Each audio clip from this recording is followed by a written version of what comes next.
sejahtera, hari ini saya ingin berkongsi tentang perubahan yang dilakukan oleh Lord William Bentinck semasa beliau menjadi Governor General di India pada tahun 1825 sehingga 1835. Oke, beliau dilantik sebagai Governor General yang menggantikan Lord Amherst. Oke. Banyak perubahan yang dilakukan oleh beliau, antaranya adalah dari aspek pentadbiran, yang kedua adalah ekonomi, yang ketiga adalah sosial. Oke. Dalam pentadbiran, beliau telah melantik orang tempatan dalam bidang eksekutif dan perundangan. Seterusnya, orang India dilantik sebagai pegawai magistrate, dan yang kedua adalah pembantu hakim. Seterusnya, tugas Pesuruhjaya adalah mengawasi tugas magistrate dan pemungut hasil.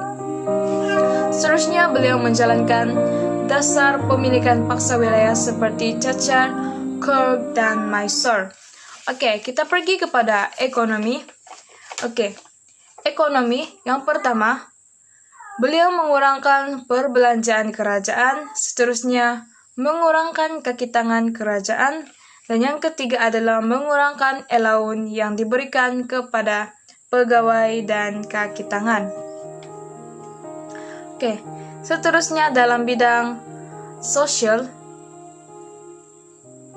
beliau telah menubuhkan pusat pengajian tinggi untuk pendidikan seperti College Calcutta dan institusi Eppington di Bombay.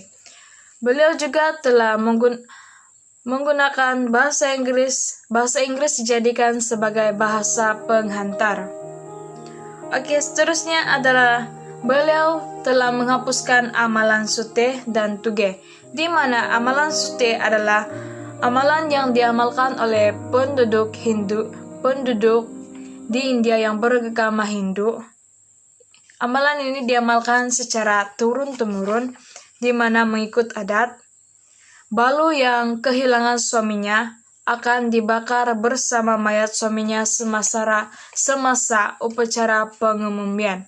Manakala amalan tugepla adalah aktiviti merompak dan membunuh yang dilakukan oleh kumpulan-kumpulan agama yang bersenjata terhadap saudagar dan pengembara. Amalan ini adalah amalan yang kejam, yaitu wajarlah jika Lord William Bentinck menghapuskan amalan-amalan ini. Seterusnya, Lord William Bentinck juga telah menghapuskan amalan membunuh bayi perempuan. Oke. Ini karena mereka menganggap bayi perempuan memberi beban kepada mereka karena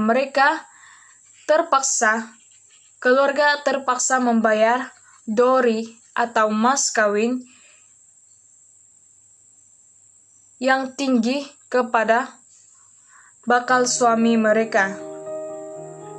Mereka terpaksa membayar dowry mas kawin yang tinggi. Lord Ellenborough menjadi Governor General pada tahun 1836 sehingga 1846. Oke.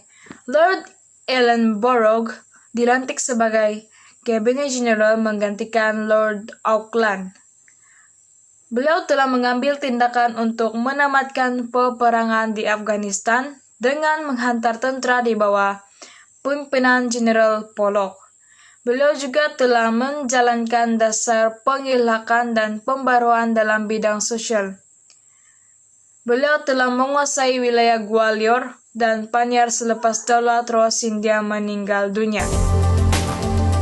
Itu saja dari saya, sekian dan terima kasih.